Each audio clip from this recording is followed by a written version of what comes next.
Okay sir, ప్రార్థించుకుందామండి. ప్రార్థన. మమ్మల్ని మిక్కిలిగా ప్రేమించిన మా ప్రియ పరలోకపు తండ్రి, మీ ఘనమైన ఉన్నతమైన మహోన్నతమైన నామానికి కృతజ్ఞతాస్తుతులు స్తోత్రాలు చెల్లిస్తున్నాం. అవును దేవా, ఇప్పటి వరకు మీ కృపాసనంలో మమ్మల్ని భద్రపరిచి కాచి కాపాడిన విధానానికే మీకే కృతజ్ఞతాస్తుతులు స్తోత్రాలు. తండ్రి, మీరు మాకు అనుగ్రహించిన పరిశుద్ధ గ్రంథంలో నుంచి దేవా కొన్ని వాక్యాలు మీ పరిశీలిస్తుండగా మీ ఆత్మ జ్ఞానాన్ని అనుగ్రహించండి. ఆత్మ సంబంధమైన సంగతులతో సరిచూసుకుని కృప చూపించి ప్రతి విషయం ద్వారా మీకే ఘనత మహిమ ప్రభావాలు పొందుకోమని ముందున్న సమయం అంతా మీ చేతులకు అప్పచెప్తి ప్రార్థన మీ ప్రియకుమారుడు మా ప్రభును రక్షకుడైన యేసుక్రీస్తు వారి పరిశుద్ధమైన నామంలో ప్రార్థన అడిగి వేడుకుంటున్నాను. పరలోకమందున మా కన్న తండ్రి, ఆమెన్.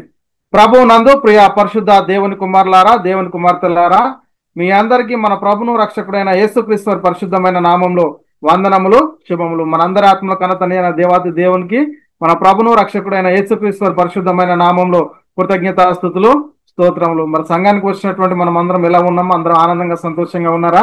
మరి ఎందుకు మనం ఆనందంగా సంతోషంగా ఉండాలంటే ఇప్పుడు ఎక్కడ కూడి ఉన్నామండి? మన అందరినీ ఆత్మలను కన్నతని అయిన దేవుని సన్నిధిలో కూడినాం కాబట్టి మనం అందరము ఆనందంగా సంతోషంగా గడపాల్సినటువంటి సమయం. అయితే ప్రియులారా, ఈ రోజు మనం పరిశుద్ధ గ్రంథంలో నుంచి ఒక మంచి అంశాన్ని నేర్చుకుని దేవుని నామాన్ని మహిమపడతాం. అయితే ప్రియులారా, ఈ రోజు మనం నేర్చుకునే అంశం ఏమిటంటే శోధింప సౌఖ్యం కానీ క్రీస్తు ఐశ్వర్యం అనే ఒక అంశాన్ని నేర్చుకుని మరి దేవుని నామాన్ని మనం మహిమపడతాం. ఏంటంటే శోధింప సౌఖ్యం కానీ క్రీస్తు ఐశ్వర్యం.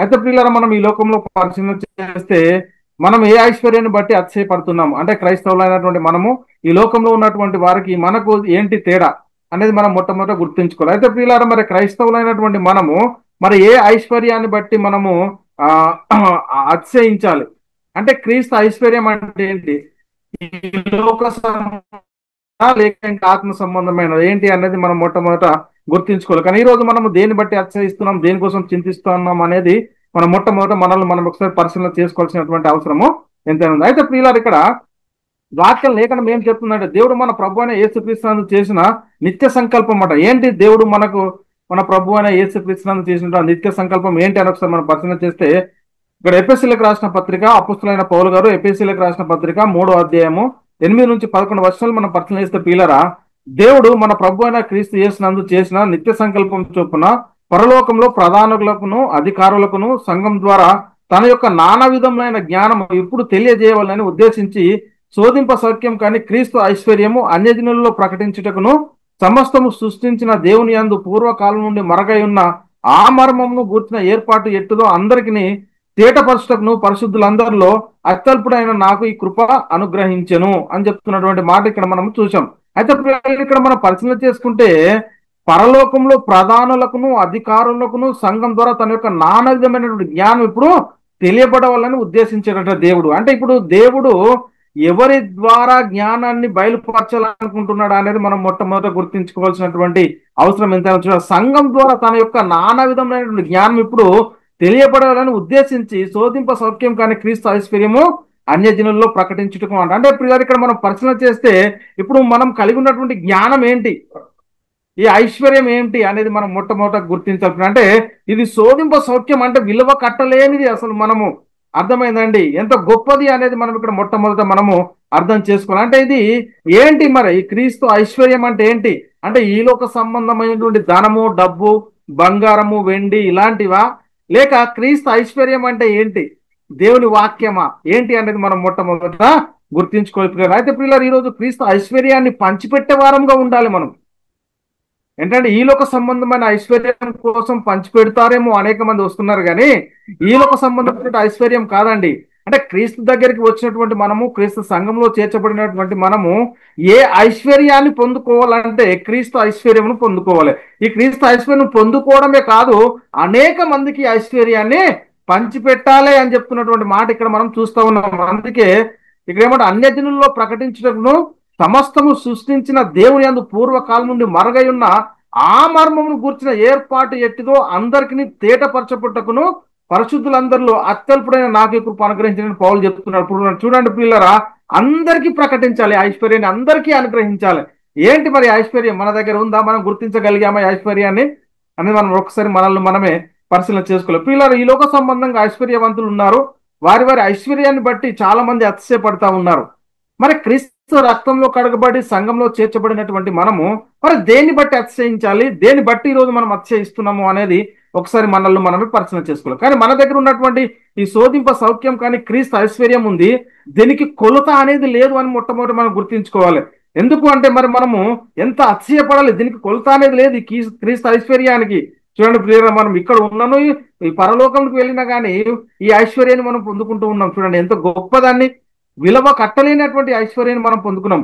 ఈ లోక సంబంధమైన ధనము శరీరానికి మాత్రమే మొట్టమొదటి మనం గుర్తించాలి. ఈ లోక సంబంధంగా ఎంత ఐశ్వర్యాన్ని మనం కలిగి ఉన్నా, ఎన్ని మీడలు మిద్దెలు బంగ్లాలు కార్లు అన్ని కలిగి ఉన్నా కానీ అది ఈ లోక సంబంధం మట్టుకే, కానీ పరలోక ఆత్మ సంబంధమైనటువంటిది కాదు అని మనం మొట్టమొదట గుర్తించుకోవాలి. అంటే ఈ లోక సంబంధమైన ధనము శరీరానికి మాత్రమే, కానీ మన దగ్గర ఉన్నటువంటి క్రీస్తు ఐశ్వర్యం అంటే శోధింప సౌఖ్యం కానీ క్రీస్తు ఐశ్వర్యము పరలోక సంబంధమైనది కాబట్టి నువ్వు ఎంత సంతోషపడాలి అనేది మొట్టమొదట మనల్ని మనం ఒకసారి పరిశీలన చేసుకోవాలి. చూడండి ఎంత గొప్ప మహిమకు దేవుడు మనల్ని పాత్రలుగా చేశాడు అనేది మనం మొట్టమొదట గుర్తించుకోవాలి.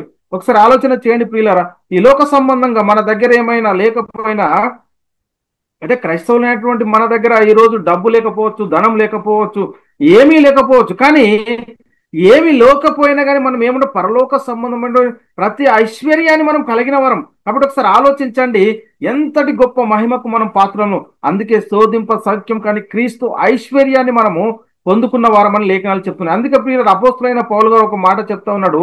ఏంటి అంటే ఇక్కడ మనం పరిశీలిస్తే కొరింథీయులకు రాసిన 2వ పత్రిక, అపోస్తులైన పౌలు గారు కొరింథీయులకు రాసిన 2వ పత్రిక 6వ అధ్యాయం 7 నుంచి 10 వచనంలో ఇక్కడ 8వ వచనం చూద్దాం. చూడండి, ఘనతలకును సుకీర్తి దుష్కీర్తుల వలనను దేవుని పరిచారకులమై ఉండి అన్ని స్థితులలో మమ్మను మేమే మెప్పించుకొనిచున్నాము.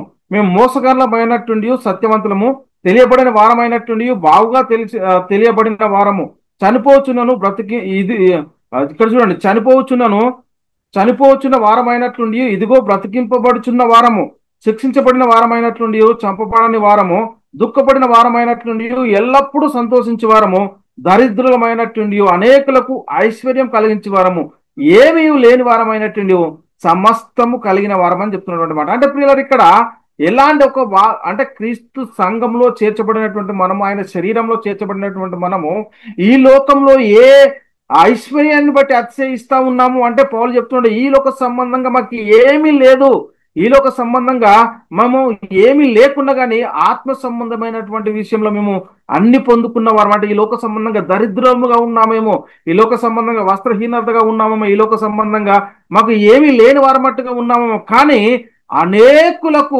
ఏంటంట ఐశ్వర్యాన్ని కలిగించే వారం. చూడండి, అనేక మందికి మన దగ్గర ఉన్నటువంటి క్రీస్తు ఐశ్వర్యాన్ని మనము పంచిపెట్టు వారమని మనం మొట్టమొదట గుర్తించవచ్చు. మన దగ్గర ఉన్నటువంటి ఈ శోధింప సౌఖ్యం కానీ క్రీస్తు ఐశ్వర్యాన్ని పొందుకున్నటువంటి మనము ఎంత యోగ్యతను కలిగి ఉన్నాము అనేది మనము మరి ఆలోచించకుండా ఈ లోక సంబంధమైన వాటి కోసమే పరిగెడుతూ, ఈ లోక సంబంధమైన వాటిని అడుగుతూ మరి పరలోక సంబంధమైనది ఆత్మ సంబంధమైన దాంటిని మనం మర్చిపోతున్నాము అని ఒకసారి మనల్ని మనమే పరిశీలన చేసుకోవాలి. చూడండి పిల్లరా, ఇక్కడ దరిద్రులమైనటువంటి అనేకులకు ఐశ్వర్యం ఏంటి, ఈ అనేకులకు పంచిపెట్టినటువంటి ఐశ్వర్యము. చాలా మంది ఏమనుకుంటున్నారంటే మనం ఒక సంఘానికి వెళ్తే, ఒక సమాజకు వెళ్తే మనకి ఏమైనా డబ్బు వస్తుందేమో, అక్కడ నుంచి వాళ్ళ దగ్గర నుంచి మనం ఏమైనా పొందుకుంటామేమో అని ఆశించి వస్తే అది దొరకనప్పుడు అనేక మంది వెళ్ళిపోతున్నటువంటి పరిస్థితిని మనం చూస్తూ ఉన్నాం. కానీ ఈ లోక సంబంధమైన వాటి కోసం కాదు అని ఇక్కడ లేఖనాలు చెప్తున్నాయి. పౌలు అదే చెప్తున్నటువంటి మాట. ఇక్కడ దరిద్రులం అవుతున్నాము, చనిపోవచ్చున్నాము కానీ బ్రతుకుతున్నాము అంటున్నాడు. ఏంటి, ఏ విషయంలో చనిపోయినా ఏ విషయంలో బ్రతుకుతున్నాము అనేది మొట్టమొదట మనము పరిశీలన చేసుకోవాలి. కాబట్టి పిల్లలు ఇక్కడ మనం ఏమి లేని వారమైతే సమస్తం కలిగిన వారమని లేఖనాలు చాలా అద్భుతంగా మనకు చెప్తాం. ఈ లోక సంబంధంగా దరిద్రులైన వారిని వారి విశ్వాసమందు దేవుడు భాగ్యవంతులుగాను, తాను ప్రేమించే వారికి తాను వాగ్దానం చేసిన రాజ్యంలో వారసులుగా ఉండుటకు దేవుడు మనల్ని ఏర్పరచుకున్నాడు. చూడండి, ఈ లోక విషయంలో మనకు దరిద్రులమే కావచ్చు, క్రీస్తును సొంత రక్షకుని అంగీకరిస్తే మనకు ధనము ఈ లోక సంబంధమైన ఆస్తి రాదండి. ఏమొస్తాయి? శ్రమలే వస్తాయి. క్రీస్తు ఎలాంటి శ్రమలు అనుభవించాడో మనకు కూడా అలాంటి శ్రమలే కలుగుతాయి ఈ లోకంలో. కానీ చాలా మంది ఏమనుకుంటున్నారంటే మేము క్రీస్తును అంగీకరిస్తే ఈ లోక సంబంధంగా మేము ధనవంతులు అయిపోతాం, ఐశ్వర్యవంతులు అయిపోతాం, మేము బిల్డింగులు కట్టుకుంటాం, మేము మేడల మిద్దలు కట్టుకుంటాం అని చెప్పేటటువంటి బోధకులు ఉన్నారు. దాన్ని నమ్మి మరి దగ్గరకు వచ్చేటటువంటి విశ్వాసులు కూడా ఈ రోజు అనేక మంది మనకు కనబడుతున్నారు. కానీ ఈ లోక సంబంధంగా మనం ఏమి పొందుకుంటున్నాము? క్రీస్తు దగ్గరికి వస్తే మనం అసలు ఈ లోక సంబంధమైన వాటి కోసమేనా? అంటే విశ్వాసం అనున్నది నిరీక్షిస్తున్న వాటి యొక్క నిజస్వరూపము అదృశ్యమైనవి ఉన్నవన్నటకు రుజువై ఉన్నాయని చెప్తున్నాడు. అంటే ఈ విశ్వాసము ఈ రుజువు అయి ఉన్నది అంటే అదృశ్యమైనవి ఉన్నవని నమ్మాలా ఈ రోజు మనము? మరి ఈ లోక సంబంధంగా కంటికి కనబడేటి దేవుడు మనకు ఇస్తాను నమ్ముతున్నాడా? ఎలాంటి పరిస్థితిలో ఉన్నాము అనేది ఒకసారి మనల్ని మనమే పరిశీలన చేసుకోవాల్సిన పరిస్థితి. ఒకసారి ఆలోచన చేయండి. ఈ లోక సంబంధంగా మనము ఏమి లేకపోయినను మనము సమస్తము కలిగిన వరమని చెప్తున్నాయి లేఖనాలు. మరి ఎలాంటి పరిస్థితిలో ఉన్నాము ఒకసారి ఆలోచన చేయండి ప్రియులారా. ఒకసారి ఆలోచన, ఈ లోక సంబంధమైన వాటి కోసమే మనం పరుగులు పెడుతున్నామా, ఎలాంటి పరిస్థితిలో ఉన్నామా అనేది ఒకసారి మనల్ని మనమే పరిశీలన చేసుకోవాలి. ఈ లోక సంబంధమైన వారిని అంటే ఈ లోక విషయంలో దరిద్రులైన వారిని విశ్వాసమందు భాగ్యవంతులుగాను తను ప్రేమించి వారికి తను వాగ్దానం చేసిన రాజ్యంలో వారసులుగా ఉండటకు దేవుడు మనల్ని ఏర్పరచుకున్నాడని ఇక్కడ లేఖనాలు మనకు సెలవిస్తున్నాయి. కాబట్టి ఇప్పుడు ఒకసారి ఆలోచన చేయండి, మరి మన పరిస్థితి ఎలా ఉంది, మనం వేటి కోసం ఈ రోజు వేగిర పడుతున్నాం. ఇక్కడ చూద్దాం చూడండి, యాకోబు పత్రిక 2:5 మనం పరిశీలన చేస్తే, నా ప్రియ సహోదరులారా ఆలకించుడి, ఈ లోక విషయంలో దరిద్రులైన వారిని విశ్వాసమందు భాగ్యవంతులుగాను తను ప్రేమించి వారికి తను వాగ్దానం చేసిన రాజ్యమునకు వారసులుగా ఉండటకు దేవుడు ఏర్పరచుకునలేదా అంటాడు. అంటే ఈ లోక సంబంధంగా మనకు ఏమి ఉన్నా లేకపోయినా విశ్వాసమందు భాగ్యవంతులుగాను తను ప్రేమించి వారికి తను వాగ్దానం చేసిన రాజ్యమునకు వారసులుగా ఉండటకు దేవుడు మనల్ని ఏర్పరచుకున్నాడు. దేవునికి స్తోత్రం. ఎంతటి గొప్ప మహిమను దేవుడు మనకు అనుగ్రహించాడు అనేది ఈ రోజు మనం చాలా అద్భుతంగా నేర్చుకోవాల్సినటువంటి పరిస్థితి ఉంది. కాబట్టి ప్రియులారా, ఈ శోధింప సౌఖ్యం కానీ క్రీస్తు ఐశ్వర్యంను అన్యజనులలో ప్రకటించాలి. మన దగ్గర ఉన్నటువంటి ధనాన్ని పంచిపెట్టాలి. ఈ లోక సంబంధమైన ధనం ఉంటే దాచుకుంటారు, కానీ మరి క్రీస్తును సంపాదించుకున్నటువంటి మనము మరి మన దగ్గర ఉన్నటువంటి ధనాన్ని మనం అనేకులకు పంచిపెట్టాలి అని ఇక్కడ లేఖనాలు మనకు చాలా అద్భుతంగా సెలవిస్తున్నాయి. చూడండి, సువార్తను ప్రకటన వెర్రితనం చేత నమ్మువారిని రక్షించడానికి దేవుని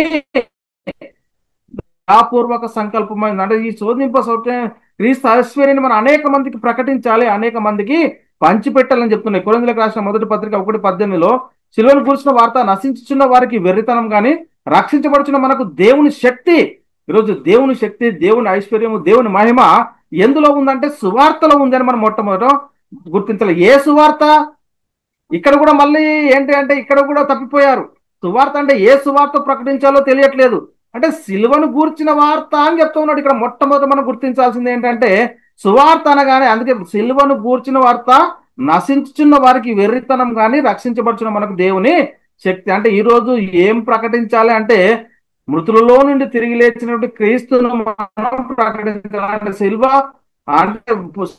మరణ పునరుత్థానం ప్రకటించడం ద్వారానే అనేక మందికి క్రీస్తు ఐశ్వర్యాన్ని మనము పంచిపెట్టు వరంగా ఉన్నాడు. దేవుని జ్ఞానానుసారంగా లోకము తన జ్ఞానం చేత దేవునిని ఎరగకుండినందున సువార్త ప్రకటన వెర్రితనం చేత నమ్మువారిని రక్షించుట దేవుని దయాపూర్వక సంకల్పం. అంటే సువార్త ప్రకటన, ఈ సువార్తను వింటే ఎంత మహిమను పొందుకున్నా అంటే నిత్య జీవాన్ని పొందుకునేటటువంటి పరిస్థితి, అంటే నిత్య నరకంలో నుండి నిత్య జీవానికి వెళ్ళేటటువంటి పరిస్థితి. అంటే దేవుని జ్ఞానార్థంగా లోకము తన జ్ఞానం చేత, అంటే దేవుని జ్ఞానాన్ని ఎరుగుతా ఉన్నారా? లేదు. ఈరోజు మనం చూస్తే బైబిల్లో రాయబడింది ఒకటి, ఈ లోకంలో జరుగుతున్నది ఒకటి. ఒకసారి ఆలోచన చేయండి ప్రియులారా. ఈ లోక సంబంధంగా దరిద్రులైన వారిని దేవుడు విశ్వాసమందు మరి భాగ్యవంతులుగా చేసుకున్నాడని చెప్తున్నాయి లేఖనాలు.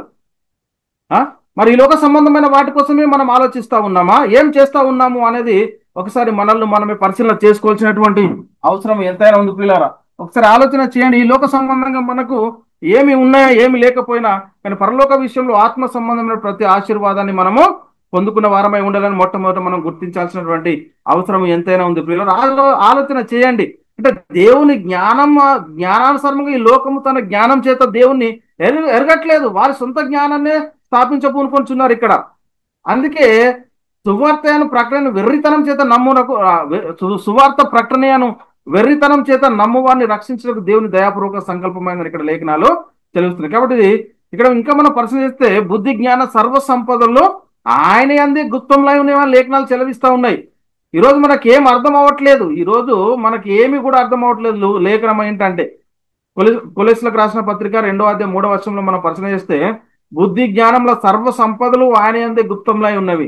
ఈ లోక సంబంధమైనటువంటి జ్ఞానము కావాలా, పరలోక సంబంధమైన ఆత్మ సంబంధం క్రీస్తు జ్ఞానం కావాలా? ఏ జ్ఞానం కావాలి అనేది మనం మొట్టమొదట గుర్తించుకోవాలి. ఏ జ్ఞానం మనకు వస్తే ఏ జ్ఞానం చేత మనం ఐశ్వర్యాన్ని పొందుకుంటాము అనేది మొట్టమొదట మనమే గుర్తించుకోవాలి. కాబట్టి పిల్లలు ఏలియాని దేవత్వం యొక్క సర్వ సంపూర్ణత శరీరంగా మరి క్రీస్తునందు నివసించిన మాటలు మనం చూస్తాం. ఏమి లేని వారమైనటువంటి సమస్తము కలిగిన వరం అని చెప్తా ఉన్నాయి లేఖనాలు. మరి ఈ లోక సంబంధంగా మనం చూస్తూ ఉంటే అనేక మంది విచారిస్తూ ఉంటారు, దుఃఖిస్తూ ఉంటారు, బాధపడతా ఉంటారు. దేవుడు నాకు అది ఇయ్యలేడు, ఇది ఇయ్యలేడు అని చెప్తూ ఉంటారు. కానీ దేవుడు అనుగ్రహించినటువంటి క్రీస్తు ఐశ్వర్యము అది ఎంత గొప్పదో, కొలత లేనిదని మనం ఎప్పుడైనా గుర్తించగలిగామా లేదా అనేది మొట్టమొదట మనల్ని మనమే పరిశీలన చేసుకోవాలి. అయితే ప్రియులారా, ఏమీ లేని వారమైనటువంటి సమస్తము కలిగిన వరం అని లేఖనాలు చెప్తా ఉన్నాయి. శోధింప సౌఖ్యం కానీ క్రీస్తు ఐశ్వర్యంను అన్యజనుల్లో ప్రకటించుటకును సువార్తల్లో మరి ఉన్న ఐశ్వర్యం ఏమిటి? ఈ శోధింప సౌఖ్యం కానీ క్రీస్తు ఐశ్వర్యం అన్యజనుల్లో మనం ప్రకటించాలి అని అంటే ఈ సువార్తలో ఉన్నటువంటి ఈ ఐశ్వర్యం ఏమిటి అనేది మనం మొట్టమొదట గుర్తించాలి. ఏంటంటే ఆ ప్రీనియందు ఆయన రక్తం వల్ల మనకు విమోచన, అనగా మన అపరాధములకు క్షమాపణ కలుగుచున్నది. ఈరోజు క్రీస్తు సువార్తల్లో ఏముంది? క్రీస్తు ఐశ్వర్యం ఏమిటి అని అంటే ఆ ప్రీనియందు ఆయన రక్తం వల్ల మనకు విమోచన, అనగా మన అపరాధములకు క్షమాపణ కలుగుచున్నదని మనం మొట్టమొదట గుర్తించాలంటే క్రీస్తునందు విశ్వాసం ఉంచితే మన అపరాధాల చేత పాపం మీద చచ్చినటువంటి మనము ఈ పాప క్షమాపణ అనేది మనం పొందుకుంటున్నాం అనేది మనము మొట్టమొదట గుర్తించుకోవాలి. ఇక్కడ మనం పరిశీలన చేస్తే ఎఫెసీయులకు రాసిన పత్రిక 1:7 దేవుని కృపా మహాదేశ్వరుని బట్టి ఆ ప్రీనియందు ఆయన రక్తం వల్ల మనకు విమోచనము, అనగా మన అపరాధములకు క్షమాపణ మనకు కలుగుచున్నది. అంటే దేవుని కృపా మహాదేశ్వర్యంను బట్టి అంటాడు. అంటే దేవుని యొక్క కృప, దేవుని యొక్క ప్రేమ అనేది ఏంటంటే ఆ ప్రీనియందు ఆయన రక్తం వల్ల మనకు విమోచనము, అనగా మన అపరాధములకు క్షమాపణ. అంటే క్రీస్తును ఎందుకు అంగీకరిస్తున్నాం? ఈరోజు ఏ ఐశ్వర్యాన్ని పొందుకోవాలని క్రీస్తు దగ్గరికి వస్తున్నాము అని అంటే ఇగో ఈ ఐశ్వర్యాన్ని పొందుకోవాలి ప్రియులారా. దేవుడు అనుగ్రహించు అంటే క్రీస్తు నందు మనకు విమోచనము, అనగా మన అపరాధములకు క్షమాపణ కలుగుతా ఉంది. ఈ ఐశ్వర్యాన్ని మనం పొందుకుంటున్నాం, ఈ ఐశ్వర్యాన్ని మనం కలిగిన వారము, ఈ ఐశ్వర్యాన్ని అనేకులకు మనము ప్రకటించే వారమై ఉండాలి. ఇంకా మనం పరిశీలన చేస్తే ప్రియులారా, కొలెస్సీలకు రాసిన పత్రిక 1:14 కూడా ఆ కుమారుని యందు మనకు విమోచనము, అనగా ఏంటట పాప క్షమాపణ కలుగుచున్నది అని చెప్తున్నాడు. ఆ కుమారుని యందు మనకు విమోచనము, అనగా ఏంటి ఆ విమోచనం అంటే పాప క్షమాపణ. ఈ ఐశ్వర్యాన్ని మనం పొందుకుంటున్నాం. ఆయన అందరి కొరకు విమోచన క్రయధనముగా తన్ను తానే మరి సమర్పించుకోవడానికి ఈ లోకానికి వచ్చాడండి. మన కోసం అనేకుల కొరకు ఆ విమోచన క్రయధనముగా తన్ను తానే ఈ లోకంలోనికి వచ్చినట్టుగా మనం చూస్తా ఉన్నాం. ఒకసారి ఆలోచన చేయండి ప్రియులారా, ఎలాంటి పరిస్థితుల్లో మనం ఉన్నాం ఈరోజు ఒకసారి ఆలోచన చేయండి. ఏమి క్రీస్తు ఐశ్వర్యాన్ని పొందుకున్నటువంటి మనము దేని గురించి ఆలోచన చేస్తా ఉన్నాం? ఈ లోక సంబంధంగా ఆయన అందరి కొరకు విమోచన క్రయధనంగా తను తానే సమర్పించుకున్న దీనిని గురించినటువంటి సాక్ష్యము మన యుక్త కాలం మంది బయలుపరచబడిన చెప్తున్నటువంటి మాటలు కూడా మనము చూస్తూ ఉన్నాం. కాబట్టి ఆత్మ యొక్క విలువ అంటే ఈ లోక సంబంధంగా ఒక వస్తువుకు మనం విలువ కట్టగలుగుతా ఉన్నాం. కానీ ఈ ఆత్మ యొక్క విలువ ఏంటో నీకు తెలుసా?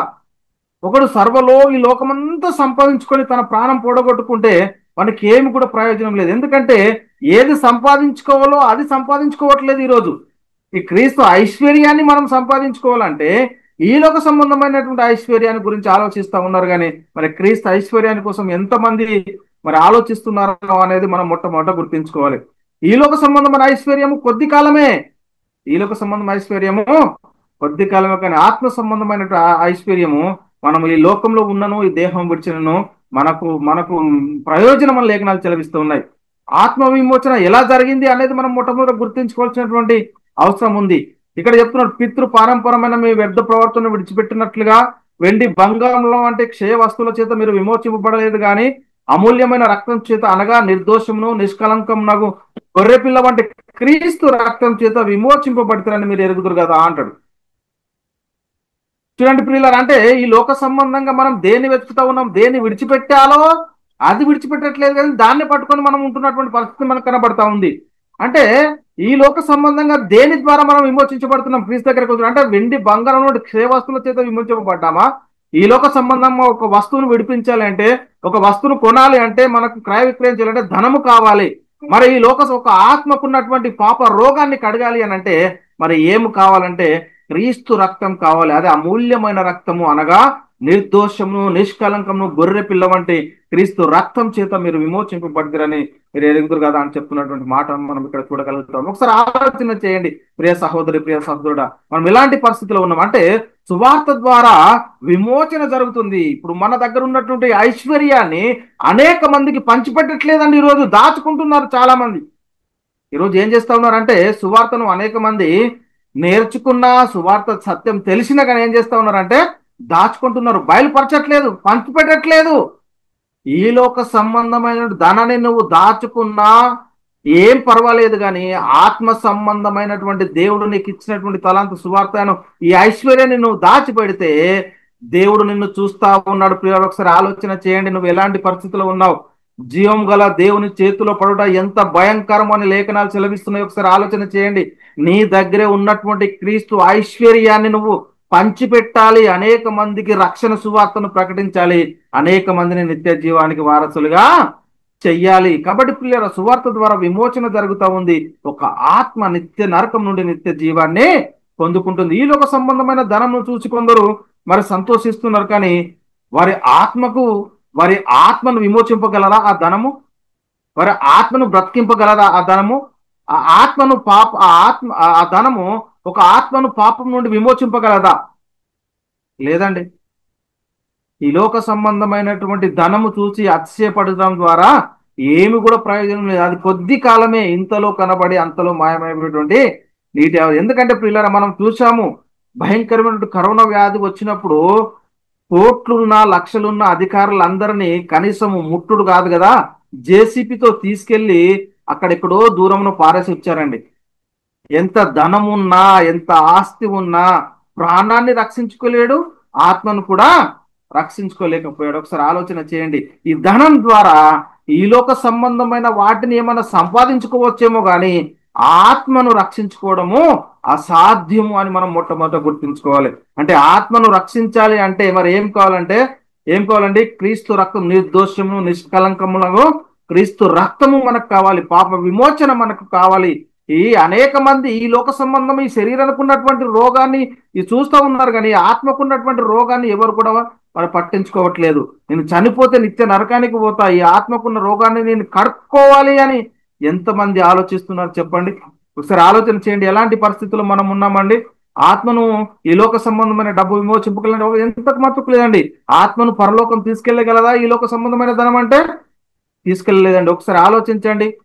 తమ ఆస్తియే ప్రపాకమని నమ్ము తమ ధన విస్తారణ బట్టి పొగుడుకుంటున్నారట కొంతమంది. తమ ఆస్తిని బట్టే అతిశయపడుతున్నటువంటి పరిస్థితిని మనం చూస్తూ ఉన్నాం. కానీ ఆ ఆస్తి దేవుని సన్నిధిలో ఒకని పాపాన్ని విమోచించేదిగా లేదు అని మనం మొట్టమొదట గుర్తించాల్సిన అవసరం ఎంతైనా ఉంది. అందుకే ఇక్కడ కీర్తనల గ్రంథము 49వ కీర్తన మనం ఇక్కడ 6వ వచనము 9వ వచనంలో మనం పరిశీలన చేస్తే పిల్లలు, ఇక్కడ తమ ఆస్తియే ప్రపాకమని నమ్మి తమ ధన విస్తారమును బట్టి ఊడుకొని వారికి నేనేలా భయపడవాలని చెప్తున్నటువంటి మాటలు మనం ఇక్కడ చూస్తూ ఉన్నాం. పిల్లలు 6 నుంచి 9 రాసుకోండి. అయితే ఇక్కడ మనం చాలా జాగ్రత్తగా మనం పరిశీలన చేయాల్సినటువంటి అవసరం ఎంతైనా ఉంది. ఒకసారి ఆలోచన చేయండి ప్రియులారా. ఎవడును ఏ విధం చేతనైనను తన సహోదరుని విమోచింపలేడు. వాడు కుళ్ళు చూడక ఏంటండి నిత్యము బ్రతుకున్నట్లు వాని నిమిత్తము దేవుని సన్నిధి ప్రాయశ్చిత్తం చేయగలవాడు ఎవడునూ లేడు. వాని ప్రాణ విమోచన ధనము బహు గొప్పది, అది ఎన్నటికి తీరక అట్లుండవలసినదే. కాబట్టి ఒకసారి ఆలోచన చేయండి పిల్లలండ. లోకమంతా సంపాదించుకొని ఒకరు చనిపోతే నీ ఆత్మ ఎక్కడికి వెళ్తాండి? నిత్య నరకానికి వెళ్ళేటటువంటి పరిస్థితి. లోకమంతటి కంటే నీ ఆత్మ విలువ ఎంత గొప్పదో ఒకసారి పరిశీలన చేసుకో. ఆత్మను రక్షించే శక్తి ఎందులో ఉంది అంటే సువార్తలో ఉంది. అదే శోధింప సౌఖ్యం కానీ క్రీస్తు ఐశ్వర్యము. ఈ శోధింప సౌఖ్యం కానీ క్రీస్తు ఐశ్వర్యము అన్య జనుల్లో మనం ప్రకటించాలి. ప్రకటిస్తున్నామా? ఉన్నటువంటి తలాంతును వాడుతున్నామా? వాడకపోతే చెడ్డ దాసుడు అంటాడు. అంటే ఇచ్చినటువంటి తలాంతును మనం వాడకపోతే యజమాని వచ్చి లెక్క అడిగినప్పుడు మరి మనము సిగ్గుపడనక్కర్లేని ముఖాలతో యజమాని దగ్గర నిలబడేటటువంటి శక్తి ఉందా మన దగ్గర? ఉందా అండి? అన్ని ప్రకటిస్తున్నామా? ఉన్నటువంటి మన దగ్గర మనం నేర్చుకున్నటువంటిదే, మన దగ్గర ఉన్నటువంటిదే అనేకులకు పంచిపెట్టాలి. నీ దగ్గర డబ్బును ఎవరు అడగట్లేదు. ఇక్కడ దేవుడు నీ డబ్బును పంచిపెట్టమనట్లేదు, నీకున్న ఆస్తిని పంచిపెట్టమనట్లేదు. మొదట ఏం పంచిపెట్టమంటున్నాడు అంటే సువార్తను పంచిపెట్టు. నీ దగ్గర ఉన్నటువంటి సువార్త ఐశ్వర్యాన్ని నువ్వు ప్రకటించు. అనేక మందిని నిత్య జీవానికి వారసులుగా చేయాలని లేఖనాలు చెల్లిస్తున్నాయి. మీ ఆత్మను రక్షించటకు శక్తి గల వాక్యంను సాత్వికంతో అంగీకరించండి అని చెప్తున్నటువంటి మాటలు మనం చూస్తా ఉన్నాం. అందుచేత సమస్త కల్మషంను విర్రవిగుచున్న దుష్టత్వం మాని లోపల నాటబడి మీ ఆత్మను రక్షించటకు శక్తి గల వాక్యము సాత్వికంతో మనం అంగీకరించాల్సినటువంటి అవసరము ఎంతైనా ఉంది ప్రియులారా. కాబట్టి మీరును సత్యవాక్యం అనగా మీ రక్షణ సువార్తను విని అంటున్నాడు. ఏంటంటే మనం ఏం చేయాలంటే సత్యవాక్యం అనగా మన రక్షణ సువార్తను వినాలి. ఈరోజు ఏదో వాక్యం వింటున్నారు, సిలువను గూర్చిన వార్త. ఏం వార్త వినాలో, ఏ వార్తలో పాప క్షమాపణ ఉందో, ఏ వార్తలో నిత్య జీవం ఉందో మనం మొట్టమొదట గుర్తించుకోవాలి. మీరు సత్యవాక్యము అనగా మీ రక్షణ సువార్తను విని క్రీస్తునందు విశ్వాసం ఉంచి వాగ్దానం చేయబడిన ఆత్మ చేత ముద్రింపబడతారని చెప్తున్నది. కాబట్టి మనం ఏ వాక్యాన్ని విని వచ్చాము? ఈలోక సంబంధంగా క్రీస్తుని నమ్ముకుంటే ధనము, ఈలోక సంబంధంగా క్రీస్తుని నమ్ముకుంటే బంగ్లాలు, ఈలోక సంబంధంగా కార్లు, తోటలని, మరి దాన్ని విశ్వసించే క్రీస్తు దగ్గరికి వచ్చామా? లేక సత్యవాక్యం అనగా మీ రక్షణ సువార్తను విని క్రీస్తునందు విశ్వాసం ఉంచి వాగ్దానం చేయబడిన ఆత్మ చేత ముద్రించబడటకు వచ్చామా? ఎందుకు క్రీస్తునందు విశ్వాసం ఉంచుతా ఉన్నాం? దేవుని మహిమకు కీర్తి కలుగుటకే ఆయనను సంపాదించుకొని నా ప్రజలకు విమోచనము కలుగు నిమిత్తము ఈ ఆత్మ మనకు సంచకరువుగా ఉన్నటువంటి పరిస్థితిని మనం చూస్తున్నాం. ఆయన మనకు మన ఆత్మను సంచకరువుగా భయానగా ఇచ్చేశాడు, పంపించేశాడు మన కోసము. మరి మనం పొందుకుంటున్నామా లేదా? ఏ ఉపదేశ రూపంగా సువార్త, అందుకే పౌలు చెప్తున్నటువంటి మాట మనం పరిశీలన చేస్తే ఆయన వాపోతా ఉన్నాడు. ఏమంటున్నాడు అంటే, నేను ఏ ఉపదేశ రూపంగా సువార్త మీకు ప్రకటించుతున్నాం ఆ ఉపదేశం మీరు గట్టిగా పట్టుకొని ఉన్నట్లా ఆ సువార్త వల్ల మీరు రక్షణ పొందువారు అందరూ. మొదట మనం సువార్తలో ఉన్నటువంటి ఐశ్వర్యాన్ని మనం గుర్తించట్లేదండి. ఈరోజు ఏ సువార్తలో ఏ ఐశ్వర్యం ఉందో అనేది మనకు అర్థం కావట్లేదు. ఏంటండి, సువార్తలో ఏముందంటే శోధింప సౌఖ్యం కానీ క్రీస్తు ఐశ్వర్యము అన్య జనుల్లో మనం ప్రకటించాలని లేఖనాలు చెప్తున్నాయి. ఆ వాక్యమే విశ్వాసాన్ని మీలో కార్యసిద్ధి కలగజేస్తుందని చెప్తున్నటువంటి మాటలు మనం చూస్తున్నటువంటి పరిస్థితి. కాబట్టి పిల్లారా, మీరు దేవుని కూర్చిన వర్తమాన వాక్యము మా వాళ్ళని అంగీకరించినప్పుడు మనుషుల వాక్యమని ఎంచకాది నిజముగా ఉన్నట్లు దేవుని వాక్యమని దానిని అంగీకరించి కనుక మేమును మానక దేవునికి కృతజ్ఞతాస్తుతులు చెల్లించుతున్నామని చెప్తున్నటువంటి మాటలు మనం ఇక్కడ చూస్తా ఉన్నాం. ఒకసారి ఆలోచన చేయండి, ఒకసారి ఆలోచించండి. మనం ఎలాంటి పరిస్థితిలో ఉన్నాం ఒకసారి ఆలోచన చేయండి ప్రియులారా. ఎలాంటి పరిస్థితిలో ఉన్నాము ఈరోజు? మనము మన విశ్వాసం ఏంటి, మన విశ్వాసానికి తగ్గ ఫలం ఏంటో అనేది మనం గుర్తించగలుగుతా ఉన్నామా లేదా అనేది ఒకసారి మనల్ని మనమే గుర్తించుకోవాలి.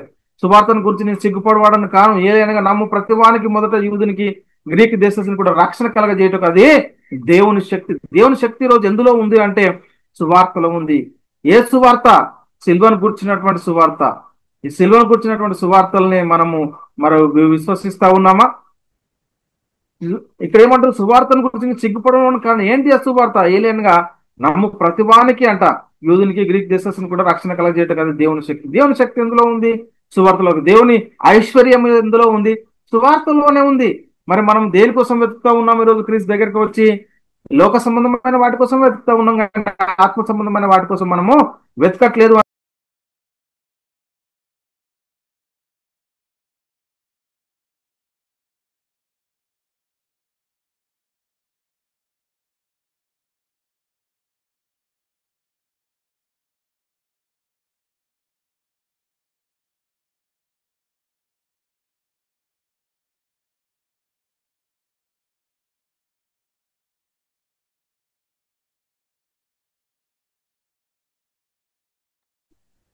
అవును, రావట్లేదండి. ఆ క్రీస్తు ఐశ్వర్యాన్ని పొందుకున్నటువంటి మనము ఇక్కడ సువార్తలో ఏముందంటే శోధింప సౌఖ్యం కానీ క్రీస్తు ఐశ్వర్యం ఉంది. ఈ ఐశ్వర్యాన్ని మనం పొందుకున్న వారంగా ఉండాలి. ఈ ఐశ్వర్యాన్ని మనము పొందుకునే వారంగా ఉండాలి. మరి పొందుకుంటున్నామా లేదా అనేది ఒకసారి మనల్ని మనమే పరిశీలన చేసుకోవాలి. సువార్తలో ఏముందో మనకు మొదట అర్థం కావాలండి. సువార్తలో ఏముందంటే శోధింప సౌఖ్యం కానీ క్రీస్తు ఐశ్వర్యం ఉంది. పొందుకున్నటువంటి మనం దాన్ని పంచి పెట్టాలి అని లేఖనాలు తెలుస్తున్నాయి. ఈలోక ఐశ్వర్యం దాచుకుంటాం కానీ క్రీస్తు ఐశ్వర్యాన్ని ఏం చేయాలండి? పంచిపెట్టాలి. దేవుని సంకల్పం అంతా మీకు తెలియకుండా నేను ఏది దాచుకోలేదని చెప్తున్నటువంటి పరిస్థితిని పౌలు గారిని చూసాం. అంటే ఆయన సంకల్పాన్ని, అంటే దేవుడు మనకి ఇచ్చినటువంటి ఐశ్వర్యాన్ని, దేవుడు మనకి ఇచ్చేటటువంటి ఈ పరలోక ఆత్మ సంబంధం ప్రతి ఆశీర్వాదాన్ని మీకు ఏది కూడా నేను తెలియకుండా ఉండలేనని చెప్తున్నాడు పౌలు గారు. అందుకే దేవుని సంకల్పం అంతా మీకు తెలియకుండా నేను దేనిని కూడా దాచుకోలేదు. ఈ లోక సంబంధమైన ధనం ఉంటే దాచుకో, కానీ సువార్తను మాత్రం దాయకు. నీ దగ్గర ఉన్నటువంటి సువార్తను నువ్వేం చేయాలట? నువ్వు ప్రకటించాలని చెప్తున్నటువంటి మాటలు మనం చూస్తూ ఉన్నాం ప్రియులారా. ప్రకటించాలి. ప్రకటించకపోతే ఏమవుద్ది? మనము మనం పొందుకున్నటువంటి మన దగ్గర ఉన్నటువంటి ఐశ్వర్యాన్ని మనం ప్రకటించాలి. ప్రకటించకపోతే ఏమవుతుంది అనేది ఒకసారి మనల్ని మనమే పరిశీలన చేసుకోవాల్సిన అవసరం ఎంతైనా ఉంది పిల్లరా. సరే, ఆలోచన చేయండి. క్రీస్తు ఐశ్వర్యాన్ని మనము పొందుకున్న వారంగా ఉన్నామా లేదా? చాలా మంది క్రీస్తు దగ్గరికి వచ్చి కూడా ఈ లోక సంబంధమైన వాటి మీదనే మనం చూస్తూ ఉన్నారు. సర్వలోకంకి వెళ్ళి సర్వ సృష్టికి సువార్తను ప్రకటించండి అన్నాడు. కానీ మన దగ్గర మనం దాచుకుంటున్నాం. ఉన్నటువంటి దీన్ని ఏం చేస్తా ఉన్నామండి? మనము దాచుకుంటున్నాం. కాబట్టి మేలైనది చేయనరిగి అలాగూ చేయని వానికి మరి పాపం కలుగుతాయని లేఖనాలు చెలవిస్తున్నాయి. సువార్త ప్రకటించడం ద్వారా మరి ఏం జరుగుతూ ఉందంటే ఒక ఆత్మ రక్షించబడుతుంది. రక్షించబడి అంటే సువార్త ప్రకటించడం ద్వారా ఏం జరుగుతుందంటే రక్షించబడి వారి పట్లను నశించే వారి పట్లను మేము దేవునికి క్రీస్తు సువాసన అయి ఉన్నాం అంటున్నాడు. అంటే నశించి వారికి మనార్థమైన మరణపు వాసనగాను, మరి రక్షించబడుచున్న వారికి జీవార్థమైన జీవపు వాసనగా ఉన్నాము అని లేఖనాలు మనకు సెలవిస్తున్నాయి. మనం ఎలాంటి పరిస్థితుల్లో ఉన్నాము ఇప్పుడు? మరి జీవార్థమైన జీవపు వాసనగా ఉన్నామా? మరి ఉన్నటువంటి దాన్ని మనం దాచిపెట్టుకుంటున్నామా ఏంటి అనేది ఒకసారి మనల్ని మనమే పరిశీలన చేయాలి. కాబట్టి ఈ రోజు మన బాధ్యత ఏమిటంటే సువార్తను ప్రకటిస్తున్నామా లేదా? ప్రకటించకపోతే ఏమవుతుంది? సోమరి అయినా చెడ్డ దాసుడు అంటున్నాయి లేఖనాలు. మనం ఎలా ఉన్నాము? మంచి దాసుడిగా ఉన్నామా? చెడ్డ దాసుడిగా ఉన్నామా? ప్రారంభంలో ఆలోచించినట్లయితే దేవుడు ఆదమవ్వలను దేవుని స్వరూపంలో సృజించాడు. మనకు దేవుడు ఆజ్ఞించిన దాన్ని సాతాను తొలగించేలాగా చేశాడు. ఈ రోజు కూడా నీ దగ్గర ఉన్నటువంటి వాక్యాన్ని ప్రకటించకుండా సాతాను నిన్ను అడ్డుకుంటున్నాడా? ఉన్నటువంటి తలాంతును మరి అక్కడ నీ దగ్గరనే మరి అక్కడ మనము యజమానుడు ఎలాగైతే ఒక దాసునికి ఒక తలంతు ఇస్తే తలంతు తీసుకెళ్లి భూమిలో దాచిపెట్టాడు, అలాగే ఉన్నటువంటి నువ్వు నేర్చుకున్నటువంటి ఈ వాక్యాన్ని మరి నువ్వు కూడా మరి మట్టిలో దాచిపెడతా ఉన్నావా? ఎలాంటి పరిస్థితులు ఒకసారి ఆలోచన చేయి. చెడ్డ దాసుడు అంటున్నాడు. పట్టి చీకటి గదిలో పడవేయుడి అంటున్నాడు. చెప్తున్నటువంటి మాటలు మనం వింటా ఉన్నాం. ఒకసారి ఆలోచన చేయండి ప్రియులారా.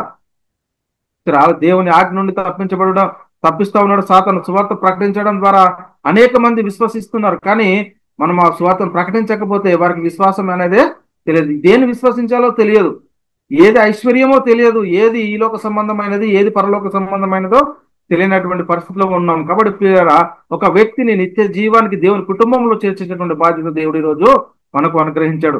దేవుని స్వరూపమైన క్రీస్తు మహిమను కనపడుతూ సువార్త ప్రకాశము వారికి ప్రకాశింపకుండా నిమిత్తం ఈగో సంబంధమైన దేవత అవిశ్వాసమైన వారి మనోనేత్రంలో గుడ్డితనం కలగజేసింది. కాబట్టి పిల్లరా, ఈరోజు సంఘంలో ఉంటున్నారు కానీ బైబిల్ సిద్ధాంతం ప్రకారం వారు ఉండట్లేదు. ఎందుకంటే వారు తీసుకున్న బాప్తిసం మొదట సరైనదిగా ఉండట్లేదు. ఒకవేళ వారు తీసుకున్న బాప్తిసం సరైనదే అయితే వారికి దేవుని యొక్క సంకల్పం అర్థమవుతుంది. ప్రియులారా, బాప్తిసం తీసుకుంటలేరు. తీసుకుంటే ఈ లోక సంబంధమైనది కాదు, క్రీస్తు ఐశ్వర్యం అనేది వారికి దొరుకుతా ఉంది. ఒకసారి ఆలోచన చేయండి ప్రియులారా, ఎలాంటి పరిస్థితిలో ఉన్నామో. పౌలు గారు సువార్తలో ఏముందంటే శోధింప సౌఖ్యం కానీ క్రీస్తు ఐశ్వర్యం ఉంది, ఇది నేను అన్ని జనుల్లో ప్రకటిస్తా ఉన్నాను. నేను పొందుకున్నటువంటి సువార్తను నా దగ్గర ఉంచుకున్నట్లేదు, అనేక మందికి ప్రకటించి అనేక మంది నిత్య జీవానికి వారసులుగా చేస్తున్నాను. కాబట్టి ప్రియులారా, పరలోక రాజ్యము పొలంలో దాచబడినటువంటి ధనంను పోలినదని లేఖనాలు చెప్తా ఉన్నాయి. పొలంలో దాచబడిన ధనంను పోలినది. ఒక మనుషుడు దాన్ని కనుగొని దాన్ని పెట్టి అది దొరికి సంతోషంతో వెళ్ళి తనకు కలిగినది అంతయో అమ్మి ఆ పొలంను కొనెను అని చెప్తున్నాడు. కాబట్టి ప్రియుల క్రీస్తు నిమిత్తము నష్టంగా ఎంచుకొని సమస్తాన్ని మరి పెంటతో సమానంగా చూస్తున్నటువంటి పరిస్థితిని మనం పౌలు గారు చూసాం. మరి ఈ లోక సంబంధమైనది మనకు ఐశ్వర్యంగా కనబడతా ఉందా? మరి పరలోక సంబంధమైనది మనకు ఐశ్వర్యంగా కనబడుతుందా? ప్రభు అయిన క్రీస్తు ఇక్కడ ఏమని చెప్తుందంటే, నిత్యంగా నా ప్రభు అయిన యేసుక్రీస్తుని గురించిన అతి శ్రేష్టమైన జ్ఞానం నిమిత్తము సమస్తము నష్టంగా ఎంచుకొచ్చున్నానని చెప్తున్నాడు పౌలు గారు. నాకు కలిగినది యావత్తు మీ ఆత్మల కొరకు బహు సంతోషంగా వ్యయపరిచినట్టు. కాబట్టి నాకు కలిగినది యావత్తు మీ ఆత్మల కొరకు బహు సంతోషంగా వ్యయపరుస్తున్నాడు. కాబట్టి పిల్లలు నా బ్రతుకు మూలంగానైనా సరే, నా చావు మూలంగా అయినా సరే క్రీస్తు నా శరీరం మందు ఘనపరుస్తాయి అని చెప్తున్నటువంటి మాటలు మనం చూస్తా ఉన్నాం. కాబట్టి మరి నేను ఏ విషయంలోనైనా సిగ్గుపడక ఎప్పటి వలన ఇప్పుడు పూర్ణ ధైర్యంతో బోధించడం వలన బ్రతుకు మూలంగానైనా సరే చావు మూలంగా సరే క్రీస్తు నా శరీరం మందు ఘనపరచవాలని చూస్తున్నాను. అంటే ప్రియులారా, ఎప్పటి వల్ల ఇప్పుడు ధైర్యంతో పూర్ణ ధైర్యంతో నేను సువార్తను ప్రకటిస్తున్నానని చెప్తా ఉన్నాడు. మన దగ్గర ఉన్నటువంటిదే మనం ప్రకటించలేకపోతున్నాం. ఈ రోజు మరి ఎలాంటి పరిస్థితులు ఉన్నాం? క్రీస్తును సంపాదించుకొని ధర్మశాస్త్రం వల్ల నా నీతిని గాక క్రీస్తునందరి విశ్వాసమైన నీతిని అనగా విశ్వాసం బట్టి దేవుడు నాకు అనుగ్రహించి నీతి గలవాడని ఆయన యందు అగుపడు నిమిత్తమును అని చెప్తున్నటువంటి మాటలు మనం చూస్తా ఉన్నాం. ఏ విధం చేతనైనా మృతుల నుండి నాకు పునరుత్థానం కలగలవాలని ఆయన మరణ విషయంలో సమానుభావం గలవాడనై ఆయనను ఆయన పునరుత్థాన బలంలో ఎరుగు నిమిత్తం అని చెప్తా ఉన్నాడు. కాబట్టి ప్రియులరా, సమస్తము నష్టపరుచుకుని వాటిని పెంటతో సమానంగా ఎంచుకొని చెప్తున్నాడు ప్రియులరా. కాబట్టి ఆయన శ్రమలలో పాల్గొట ఎట్టిదో ఎరుగు నిమిత్తము సమస్తము నష్టపరుచుకుని వాటిని పెంటతో సమానంగా చూస్తూ ఉంటున్నాను. కాబట్టి ఇప్పుడు క్రీస్తు యేసునందు ఉన్న వారికి ఏ శిక్ష విధి లేదు. ఎందుకంటే క్రీస్తు యేసునందు ఉన్నవారు ఏంటంట నూతన సృష్టి. మనం ఈ లోకంలోనికి ఏమీ తెలియదు, దీనిలో నుండి ఏమీ తీసుకుపోలేదు. అన్నవస్త్రం గలవారం నుండి వాటితో మనము తృప్తి పొందుదామని లేఖనాలు చెప్పారు. కాబట్టి ఈ లోకం అనుభవించిన వారు మితంగా అనుభవించినట్లును మితంగా అనుభవింపకుండాట్లు ఉండవాలని ఏలనగా ఈ లోకపు నటన గతించుచున్నదంట. కాబట్టి పౌలు గారు శోధింప సౌఖ్యం కానీ క్రీస్తు ఐశ్వర్యం అన్యజనుల్లో ప్రకటిస్తానంటున్నాడు. కానీ మన దగ్గర ఉన్నటువంటి ఐశ్వర్యం ఏంటో మనకు తెలియట్లేదు. మనం ఇతరులకు మరి ప్రకటిస్తా ఉన్నామా లేదా? ఉన్నటువంటి నీ తలాంతును మన దగ్గరనే దాచిపెట్టుకుంటే ఎంత భయంకరం ఒకసారి పరిశీలన చేయండి. మనం ఏం చేస్తున్నాను సువార్త ప్రకటించాలని లేఖనాలు చెప్తున్నాయి. ఈ లోకంలో ఉన్న వాటిని ప్రేమింపకుడు ఎవడైనా లోకంలో ప్రేమించిన ఎడలా తండ్రి ప్రేమ వానిలో ఉండదని చెప్తున్నాయి. కాబట్టి లోకంలో ఉన్నది అనగా శరీరాశయో నేత్రాశయో జీవోగ్డమను తండ్రి వల్ల పుట్టినవి కావు, అవి లోక సంబంధమైనవి అంటున్నాడు.